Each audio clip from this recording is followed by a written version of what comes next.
εκεί πώς αντιδρούν οι κάτοικοι. Θα δούμε τον Σταύρο τον Ιωαννίδη, δεκατοίκους εδώ στην περιοχή. Καλημέρα Σταύρο, καλημέρα σε όλους.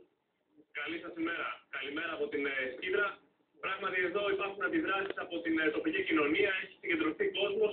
Θα σας δείξουμε τώρα πού ακριβώς θα γίνει αυτό το κέντρο φιλοξενίας, καθώς απέχει λίγα μέτρα από τα σπίτια που βλέπετε πίσω μου. Θα γυρίσει η κάμερα και θα δείτε τον χώρο του στρατοπέδου που θα φιλοξενήσει το συγκεκριμένο κέντρο. Και βέβαια να δώσουμε τον λόγο και στον Σταύρο. Πολύ κόσμο.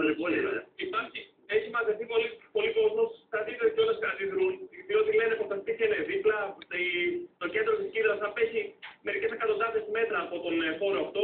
Και τώρα βλέπετε το στρατόπεδο, το οποίο θα είναι δίπλα. Όταν λέγαμε δίπλα, ακριβώς δίπλα τα σπίτια. Ένας δρόμος χωρίς. Ένας μικρός δρόμος μεσολαβεί. Και δίπλα μάλιστα είναι οι εργατικές κατοικίες, τα σπίτια που βλέπατε πριν. Να δώσουμε τώρα λίγο τον λόγο στον Δήμαρχο, τον κύριο Χοΐδη.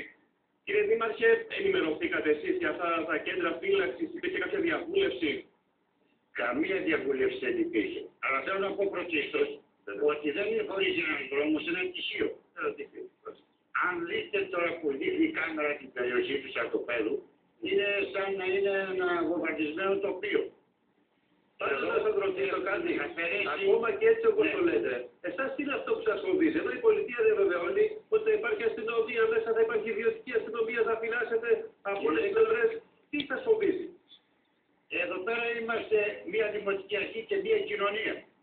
Έτσι, ό,τι γίνεται σε αυτόν τον τόπο μέχρι σήμερα γίνεται κατόπιν εντολών κεντρικών. Δηλαδή δεν έπρεπε να γίνει μια ενημέρωση αυτό στη δημοτική αρχή και να πούμε και μια διαβούλευση με την κοινωνία τη δική μας. Έτσι, βεβαίως, βγήκε μια λίστα την οποία από ό,τι με βεβαίωσαν χθες από το Υπουργείο Προστασίας του Πολίτη ότι είναι αυθαίρετη. Δεν θα ρώτησε κανείς λοιπόν και για τίποτα. Όχι. Εφόσον είναι αυθαίρετη, και χθες άκουσα και τον υπεύθυνο Υπουργό Εθνικής Άμυνας, ο οποίος είπε ότι εμείς δεν δώσαμε μια λίστα, δώσαμε ένα στρατόπεδο. Ενδεικτικά. Δηλαδή, μήπως είναι κάποια παιχνίδια. Άρα εσείς λέτε όχι λοιπόν, έτσι. Λέτε όχι. Βεβαίως όχι.